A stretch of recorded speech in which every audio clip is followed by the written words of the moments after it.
Dieu a créé une autre personne rien que pour vous. Mais ces temps-ci, tous les 2 ans, il crée une autre personne rien que pour vous.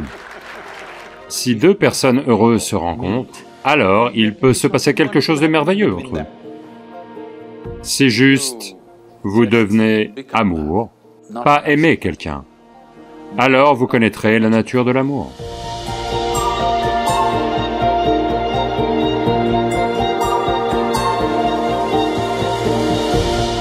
Comment savoir si la personne avec qui on est la bonne? Populaire, hein? Un beau jour, Shankaran Pillai était à un dîner de famille. Et quand tout le monde s'est installé pour dîner, il s'est levé à la table et a annoncé « Je vais épouser Lucie, qui habite juste en face. » J'espère que ce n'est pas le nom. Alors, le père a dit, « Quoi? Tu vas épouser Lucie? Elle n'a rien, c'est une traînée. Tu vas épouser cette Lucie. » La mère dit, « Quoi? Tu vas épouser cette Lucie? » L'oncle, les oncles se mêlent toujours de ce genre d'histoire, vous savez. L'oncle dit, « Quoi? Tu vas épouser cette Lucie? Tu as vu ses cheveux? On dirait des fous. » La tante, « Quoi? Tu vas épouser Lucie? Elle est toujours maquillée. Tu vas épouser ce pot de peinture. » Le petit garçon, le neveu, ne peut pas être oublié. Il dit, « Tu vas épouser Lucie, elle ne sait même pas ce que c'est que le cricket. Comment peux-tu l'épouser? » Shankaran Pillai tient bon et dit, « Oui, je vais épouser Lucie. » Tout le monde a demandé d'une seule voix, « Pourquoi ?» Il dit, « Parce qu'elle n'a pas de famille. » Il n'y a pas trop d'avis à affronter. Donc, qui est la bonne personne? Je ne veux pas ôter toute romance à votre vie. Mais, laissez-moi vous dire ça. Il n'y a pas de bonne personne sur cette planète. Si vous vous mettez dans ce genre d'état d'esprit irréaliste, « J'ai trouvé la bonne personne », oh, vous allez vite être déçu. Vous devez comprendre qu'il n'y a pas de bonne personne. La première chose, c'est de voir, est-ce que moi je suis la bonne personne? Oui, suis-je la bonne personne? Et il n'y a pas de bonne personne sur cette planète. Si vous comprenez que vous avez vos bêtises, ils ont leurs bêtises, on peut ajuster les bêtises et continuer. La toute première chose, c'est de vous amener à un état où votre expérience de la vie est juste plaisante d'elle-même. Vous êtes merveilleux. Maintenant, voyons ce qui est attiré vers celui-ci. Si vous êtes vraiment merveilleux, les choses vont arriver de toutes les façons possibles, je dis. Et tout ça, c'est un truc américain, que il y a une âme sœur quelque part. Dieu a créé une personne de plus rien que pour vous. Mais ces jours-ci, tous les 2 ans, il recrée une personne de plus rien que pour vous. De toute évidence, Dieu fait des tas d'erreurs avec vous. Voyez, le corps a besoin d'un partenaire, compréhensible. Peut-être que psychologiquement aussi vous avez besoin d'un partenaire, compréhensible. Émotionnellement vous avez besoin d'un partenaire. Votre âme ne peut pas avoir besoin d'un partenaire, donc l'âme n'a pas besoin de partenaire. Et personne n'a été créé parfaitement pour vous, d'accord? Si vous investissez une profonde implication, quelque chose de merveilleux peut arriver. C'est grâce à votre implication, pas parce que l'autre personne est fantastique, non. Même si vous choisissez un idiot, à vrai dire, c'est facile comme ça. S'ils ne sont pas stupides, pourquoi viendraient-ils vers vous pour commencer? Non, non, non, je suis juste méchant. Donc, même si vous choisissez un imbécile, peu importe. Si vous vous impliquez, ça peut devenir très beau.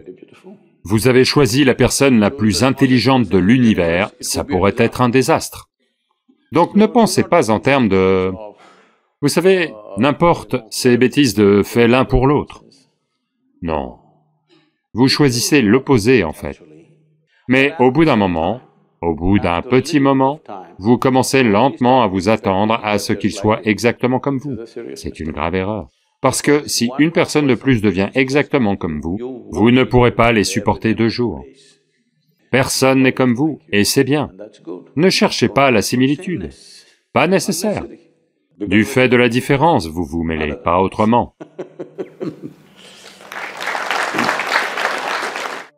Nos mères ont placé la barre très haut. Dès que vous dites mère, il vous donne une ambiance sonore de bébé qui pleure. Parfait. C'est l'effet de halo, je crois. Donc elles ont mis la barre assez haut de l'épouse idéale. Cependant, moi ou les filles de ma génération, ressentons qu'on ne peut pas être d'aussi bonnes épouses que nos mères l'ont été. Donc, devrais-je me dire que je ne suis pas à la hauteur dans ma vie personnelle ou que je n'accorde pas assez d'importance à mon mariage une fois que je suis mariée? Que devrais-je penser de cela?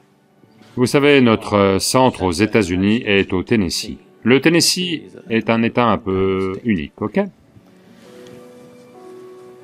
Marie Makowski, ce n'est pas roumain, pas vrai? Marie Makowski s'est mariée. Et après leur lune de miel, ils sont rentrés chez eux et elle l'a menacée, qu'elle allait préparer un dîner toute seule. Pardon, elle a dit qu'elle allait préparer le dîner pour le nouveau mari. Et le mari rentre du travail et elle sert le dîner. Et il prend une bouchée, et lentement il le mâche et entre dans une profonde réflexion. Puis elle est très excitée par ce dîner et elle dit, « Il n'y a que 2 choses que ma mère m'a appris à cuisiner, le pain de viande et la tarte aux pommes. » Puis il la regarde et dit, « Chérie, là c'est lequel ?» Donc, votre mère, votre grand-mère, la façon dont elles sont devenues de bonnes épouses, en grande partie, la croyance était que, pour atteindre le cœur d'un homme, il faut passer par son estomac. Aujourd'hui, votre mari va appeler Uber Eats, et je ne sais quoi, Quick Picks, et ci et ça, Swiggies et n'importe, d'accord? Donc, vous ne pouvez pas devenir une bonne épouse en vous basant sur la façon dont votre grand-mère est devenue une bonne épouse. Vous ne pouvez pas devenir une bonne épouse en vous basant sur la façon dont votre mère est devenue une bonne épouse. Les situations ont changé, les attentes ont changé. Ce n'est plus dans l'estomac. Pour certains, c'est monté dans la tête, pour d'autres, c'est descendu plus au sud. Oui. Donc, ne faites pas ça. Essentiellement, ce que mari et femme veut dire, c'est que, comme vous n'êtes pas équipés, la plupart des gens ne sont pas équipés. Très peu de gens dans ce monde sont équipés pour faire ce voyage de la vie tout seuls. Ils sont suffisamment organisés en eux-mêmes, totalement. Ils ne ressentent jamais aucun manque dans leur vie parce qu'ils se sont faits comme ça. Mais la plupart des gens ont besoin de quelqu'un d'autre pour s'appuyer. Que ce soit émotionnellement, psychologiquement, il y a des besoins chez un être humain, des besoins physiques, des besoins psychologiques, des besoins émotionnels, peut-être des besoins sociaux, des besoins économiques, divers besoins. Pour satisfaire ces besoins, vous voulez trouver une personne dont vous pouvez dépendre. Parce que c'est très difficile de trouver ne serait-ce qu'une personne avec qui vous pouvez partager tout ce que tu as, ton corps, mental, émotion et tout. Donc, c'est ça l'idée. Formaliser cela, c'est pour que chaque fois qu'il y a un peu de friction, vous ne vous scindiez pas, donc un peu attaché, pour que les choses ne se défassent pas très facilement, d'accord? Rien d'autre. La plus grande erreur que l'humanité ait faite, c'est que ils ont commencé à dire que les mariages sont faits au ciel. C'est pour ça que c'est un tel bazar. Non, ils sont faits ici. Si vous voyez que les mariages sont faits entre nous, et on a pris la responsabilité de ce que l'on est, on aurait pu les faire marcher. Mais la fichue chose est faite au ciel. Pas adaptée ici, parce que c'est un truc extraterrestre. C'est un bazar complet, parce que vous pensez que c'est fait ailleurs par quelqu'un d'autre. Si vous comprenez que c'est fait par vous, pour votre bien-être, pour satisfaire vos besoins et vos objectifs, pour que vous puissiez traverser ce voyage de la vie avec un minimum de problèmes et de frictions, alors vous géreriez ça plus responsablement, n'est-ce pas?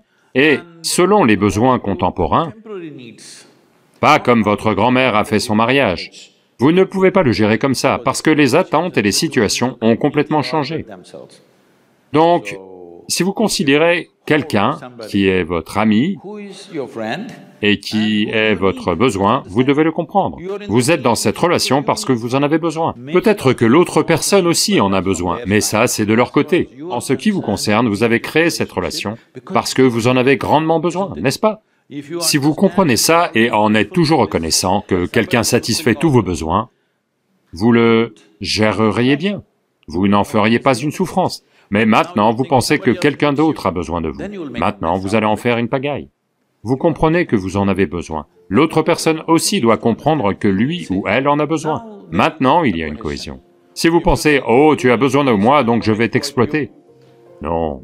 Il ne s'agit pas pour vous d'extraire du bonheur de quelqu'un, ou pour eux d'extraire du bonheur de vous.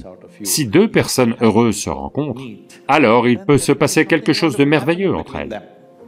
Mais vous êtes malheureux et vous pensez que quelqu'un d'autre devrait être la source de votre bonheur, eh bien, le malheur va se démultiplier. À cette époque matérialiste, le vrai sentiment d'amour disparaît de notre vie.